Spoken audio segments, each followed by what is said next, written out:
ፍሳቲዩብ እፍናቢ ቲዩብ የናንተው ሰብስክራይብ ያድርጉት። ለአይምሮ ምግብ ያግኙ። ሰብስክራይብ አድርገው ተከታትለው ምርጥ ዕውቀትን ይገብዩ። ፍሳቲዩብ የእርሰው ምርጥ ቤተሰብ። ሰላም የፍሳቲዩብ ተከታታይ በሞላው ዓለም ያላችሁ ሰላማችሁ ይብዛ። ተመስገን ደስ ይላል አለውኝ። ሰላም ነኝ።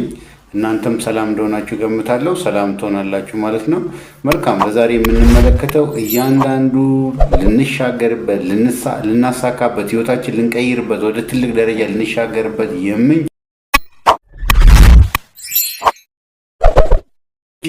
ነገር ያለው ውስጣችን መሆኑን ተረድተን ውስጣችን በደንብ አንብበን በዙሪያችን ያለው እድል ተመልክተን እጃችን ውስጥ ያለውን እድል ምን እያሰብኩኝ ነው፣ ምን እያደረግኩ ነው፣ ምን እያከናወንኩ ነው፣ ህይወቴን ለመቀየር ምን እየሰራው ነው የሚለውን እንመለከታለን ማለት ነው።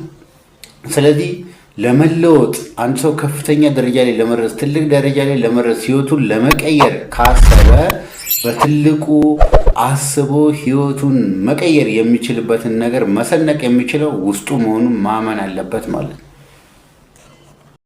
ስለዚህ ውስጡ መሆኑን አምኖ መስራት፣ መንቀሳቀስ፣ መትጋት አለበት ማለት። ህይወቱን ለመቀየር የሚችልበት እምቅ አቅም ያለው ውስጡ መሆኑን ከተረዳ ህይወቱን የሚቀይርበትን ነገር በደንብ ከሰነቀ ብዙ ነገሮችን ማሳካት ይችላል ማለት። ስለዚህ ስኬታማ ለመሆን ስኬታማ መሆን ከፈለግሽ ህይወትሽን የምትቃኝበትን ነገር እኔ ምን እያደረግኩ ነው፣ ምን እየተገበርኩ ነው፣ አላማዬን ለማሳካት በትክክለኛው መንገድ ላይ ነው ያለሁት ወይስ የማይጠቅም ቦታ ላይ ነው ያለው የሚለውን ነገር በደንብ ልፈትሽ ይገባል ማለት ነው። ስለዚህ ይህንን ከፈተሽን በኋላ ህይወታችን ለማስተካከል የምንችልበትን ነገር በትክክለኛው መንገድ መሆናችን የምናውቅበት ትክክለኛው ነገር ምንድን ነው? አንደኛ የምንሰራው ስራ ደስተኛ ያደርገናል ማለት ነው። ትክክለኛ መሆኑን የምንረዳበት ደስተኛ ያደርገናል። ስንተገብረው ቀላል መንገዶችን አንዱን ነገር ስናሳካ ሌላውን ነገር ለማሳካት መንገዶች እየተከፈቱልን ይመጣሉ ማለት ነው። ስለዚህ ይህንን ነገር ለማወቅ ከፈለግን ህይወታችን ያለውን በውስጣችን ያለውን እምቁን አቅማችን ልንገነዘብና ልንረዳ ይገባል። ስለዚህ እምቁ አቅማችን ብዙ ነገር ሊያሰራን ብዙ ነገር ልናደርግበት የምንችልበት ድንቅ ነገር ያለን ድንቅ ተፈጥሮ ያለን የሰው ልጅ መሆናችንን ልንገነዘብ ይገባል። ስለዚህ የሰው ልጅ በውስጡ ብዙ በጎ ነገር ያለው በርካታ ነገር ማበርከት የሚችል እንደዚህ እንደ ጣት አሻራ የተለየ ማንነቱን ለዚህ ምድር አበርክቶ ማለፍ የሚችል ድንቅ ማንነት የሰጠው የሰው ልጅ ነው። ስለዚህ ባሪያው በአምሳሉ የፈጠረው ፈጣሪ የሰው ልጅ ነው። ስለዚህ የሰው ልጅ ክቡር ነው።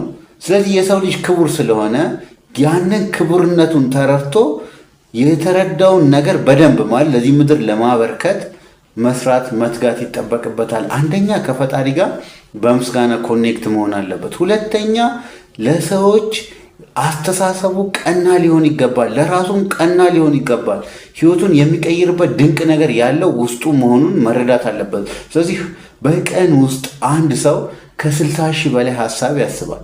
ከ60 ሺህ በላይ ሐሳብ ወደ ውስጡ እየተመላለሰ ለኔ የሚጠቅመኝ ሐሳብ የቱ ነው ብሎ ሐሳቡን በትክክለኛ መንገድ ስሜቱን ገርቶ ሐሳቡን ካላስተካከለ የሚነዳው በሚያስበው ሐሳብ ነው ማለት ነው። ስለዚህ ህይወትን የምቀይርበት ድንቅ ነገር ያለው ውስጥ መሆኑን ከተረዳ አንተ ዕውቀትን ጥበብን መላበስ ከቻልክ ትጋት ካለ ጽኑ ፍላጎት ካለ በደንብ ማሳካት የምፈልገውን ነገር በግልጽ የምታውቅ ከሆነ በቀላሉ የማሳካት የምችልበትን ድንቅ መንገድ ትማራለህ ማለት ነው። ስለዚህ ህይወትሽን ለመቀየር ወደ ጥሩ ደረጃ ላይ ለማደግ ትልቅ ደረጃ ላይ ለመድረስ ከፍተኛ ደረጃ ላይ ለመድረስ ራስን ትልቅ አድርጎ ተነስቶ ብዙ ነገሮችን ለማሳካት የምትችይበት እምቅ አቅም ያለው ውስጥህ ነው። ስለዚህ ውስጥህ ምን ይላል፣ ውስጥሽ ምን ይላል፣ ውስጥህ ምን እንደሚል የሚለውን ነገር መረዳት መቻል አለብህ ማለት መረዳት መቻል አለብሽ። ስለዚህ ይህንን ስትረጅ ብዙ ነገሮችን ማሳካት ትችላለሽ ማለት ነው። ትችላለህ። ስለዚህ እኛ የምንችልበት እምቅ አቅም የተሰጠን የፈጣሪ ድንቅ ፍጡር ነን። የፈጣሪ ድንቅ ፍጡር ስለሆነ ብዙ ነገሮችን ማሳካት እንችላለን። ብዙ ነገሮችን ለማሳካት ታዲያ እኔ፣ አንቺ፣ አንተ በርካታ ነገሮችን ማከናወንና መስራት ይጠበቅብናል። ስለዚህ በሁሉም የህይወት ክፍሎቻችን ውስጥ ማሳካት የምንፈልገውን ነገር በግልጽ አውቀን ውስጤ ምን ይላል፣ እኔ ምን እላለሁ? ምን እያደረግኩ ነው? ምን እየተከበርኩ ነው? እጄ ውስጥ ምን አይነት ድንቅ እድል አለኝ? በዙሪያዬ ምን አይነት እድል አለ? ምን እየተገበርኩ ነው? ለስኬት የሚያበቃኝ ነው ወይስ የማያደርሰኝ ነው? ወይስ በተለመደ መንገድ እየሄድኩ ነው? ስለዚህ በተለመደ መንገድ ሄዶ የተለየ ውጤት መጠበቅ እብደት ነው። ስለዚህ ይሄ ስለሆነ የተለመደውን መንገድ ትተህ ከተለመደው መንገድ ወጣ ብለህ ውስጤ ምን ይላል፣ ውስጤ ምን ይጠይቀኛል፣ ምን እያደረግኩ ነው፣ ምን እየተገበርኩ ነው የሚለውን ነገር ጠይቀህ በህይወቱ ውስጥ ስኬታማ የምትሆንበትን ነገር ማመቻቸትና ማበጃጀት ይጠበቅብሃል ማለት ነው። ስለዚህ ህይወታችን ለመቃኘት ራሳችን ለማስተካከል ትልቅ ደረጃ ላይ ለመድረስ ብዙ ነገሮችን ለማሳካት የምንችልበት እምቅ አቅም ውስጣችን አለ። ውስጣችን ያለውን ፖቴንሻል ፓወራችን እናውጣ፣ ያንን አውጥተን እንጠቀም። ህይወታችንን በደንብ ደስተኛ ሆነን ለመሄድ ደስተኛ ህይወት ለመምራት እኛ እንችላለን። የምንችልበትን ፈጣሪ እምቅ አቅም ሰጥቶናል። ይህንን ለማስተካከል ታዲያ እንወስን፣ ወስነን እንስራ፣ ሀሳባችን በደንብ እንግራ፣ ሀሳባችንን በደንብ እናስተካክል፣ የሚጠቅመን ሀሳብ እንቃኝ። ውስጤ ምን ይላል፣ ውስጥሽ ምን ይላል፣ ውስጥ ምን ይላል፣ ይህንን በደንብ ፈትሸን በደንብ ልንሰራ ይገባል ማለት ነው። በሌላ ቪዲዮ እስከምንገናኝ ሰላም ይሁንላችሁ፣ ሰላም ይሁንላችሁ። ወዳችኋለሁ። መልካም ጊዜ ይሁንላችሁ። ቻው ቻው።